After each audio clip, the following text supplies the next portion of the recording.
When I was abused and I felt my pain, I did feel alone. I didn't feel like I had anybody to talk to about it. My heart was burning to tell someone. My heart was burning to resolve the problem with my parents that were the ones that were hurting me. You know, I tried to tell an adult once then, but they just asked me to go home. So there wasn't much response back in those days. If I were to advise professionals, one of the things I would say is look for a lot of daydreaming and a lot of lack of presence of being with the encounter that the teacher or the professional is providing as a symptom, and then to be kind and courageous enough to ask a few kind questions.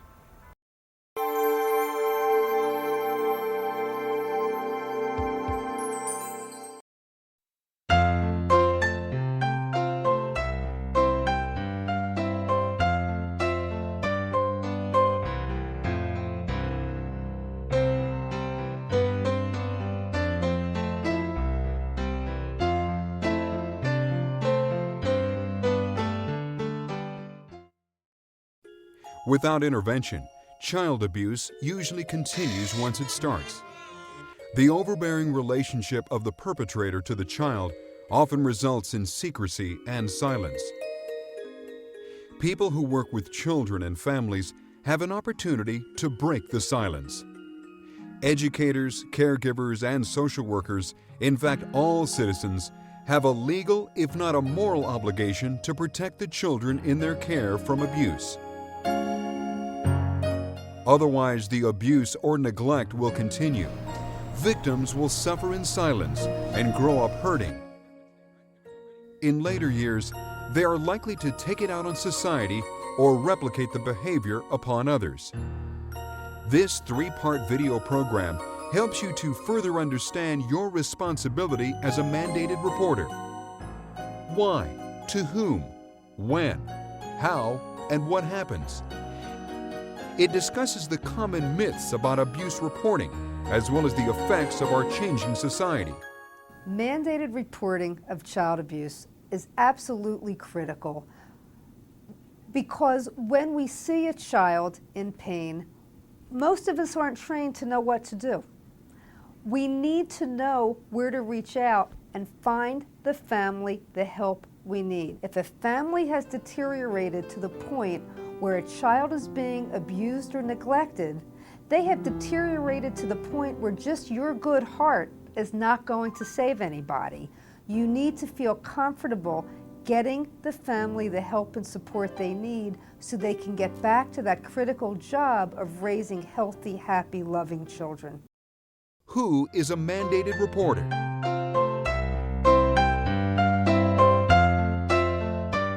Mandated reporters are individuals, usually professionals, but not always, that are required by law to report if they suspect that child abuse has occurred.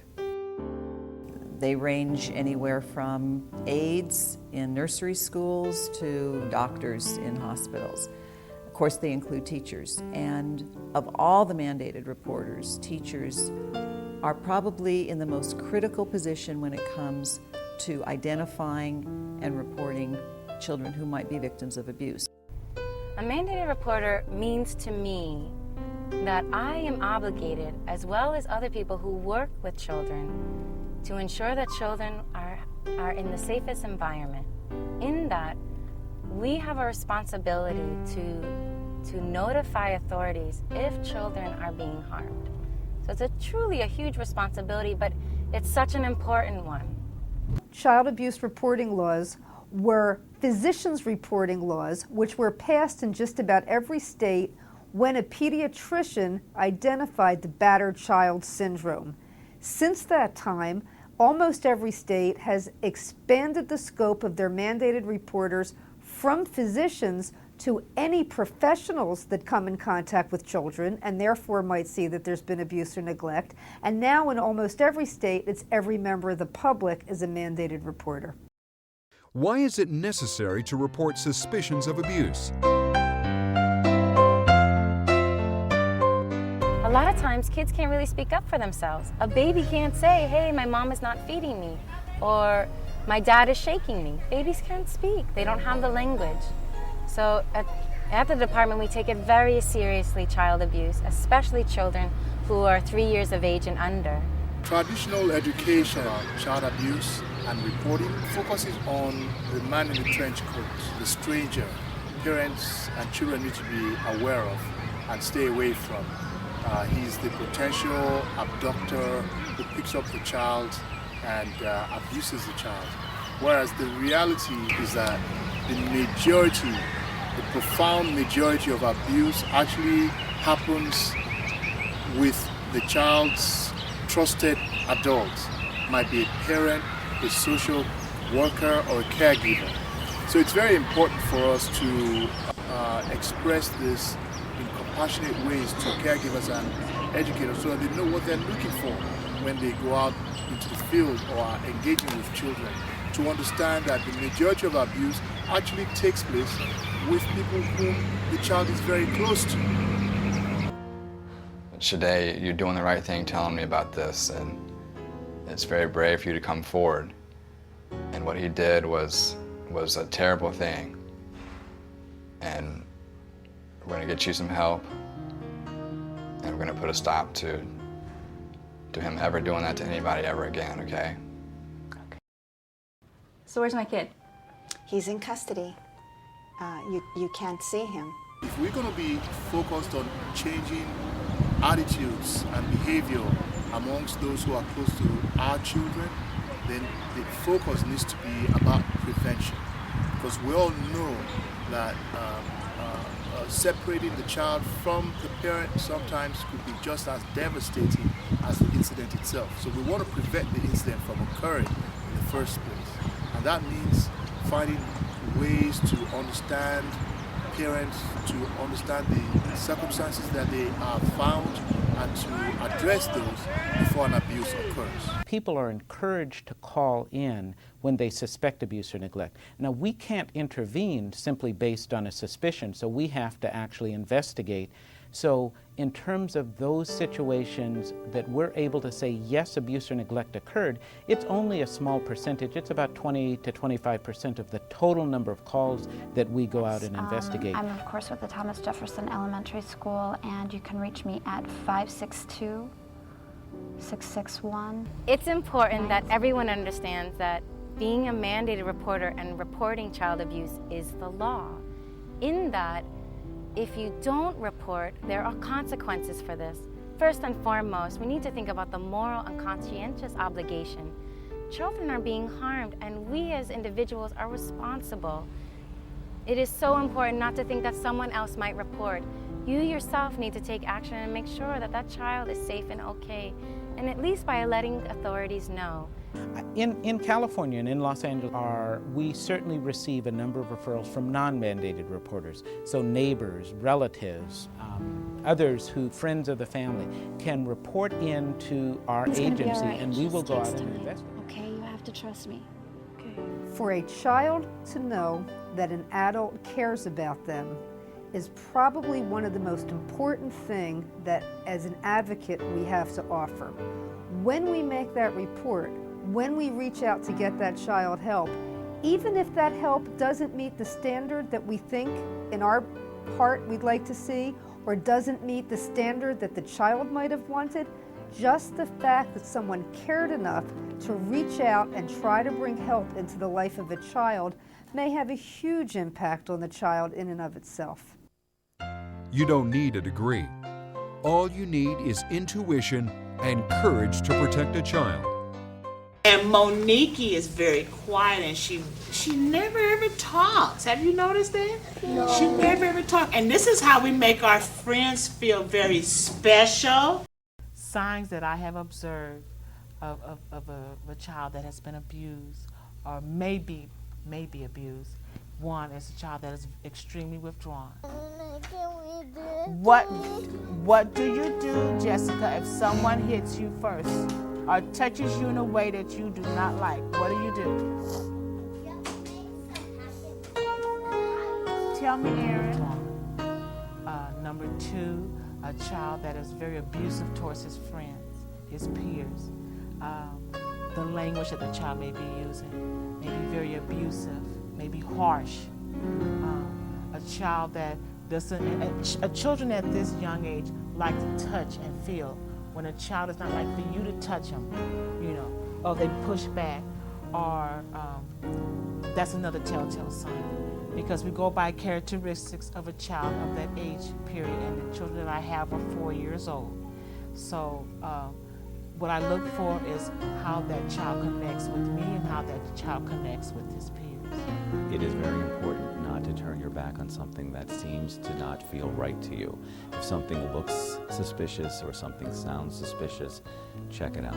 You're protecting somebody in the long run. I think once your mind goes to suspicion, which says, I think this child is abused or neglected, you report and you back off and you let the professionals have an opportunity to evaluate that case.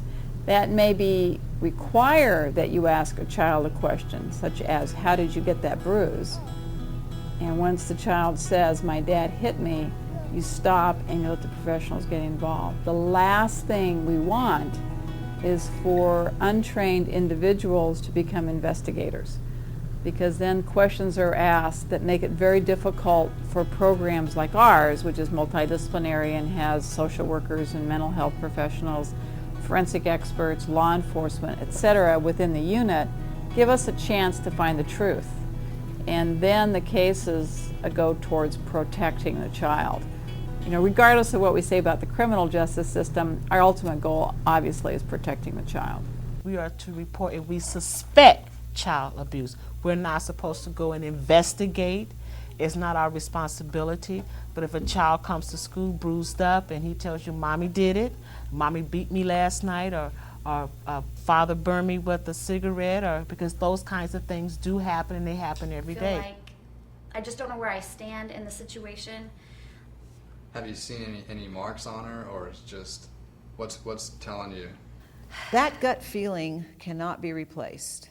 If anything, we tend to be too conservative. We tend to be too cautious. But when we feel there's something wrong, there usually is.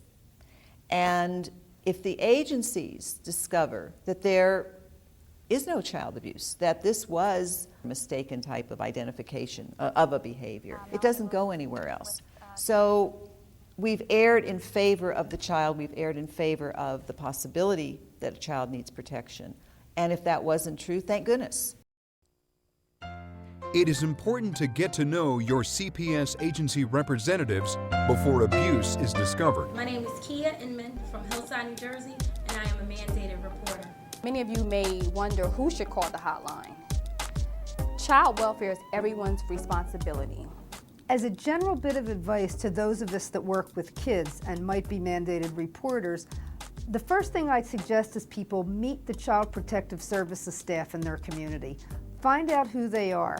Find out what they do. Look them in the eye. Meet them on a face-to-face basis so that when you do come across a situation where you do have to make a report, you know who you're calling. You know who you're going to be talking to on the other end of the phone. That's a real critical step.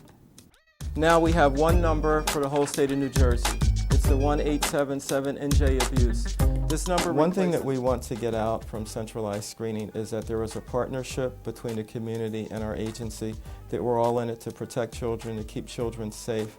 Most people are very receptive to that and appreciate the information that we put out.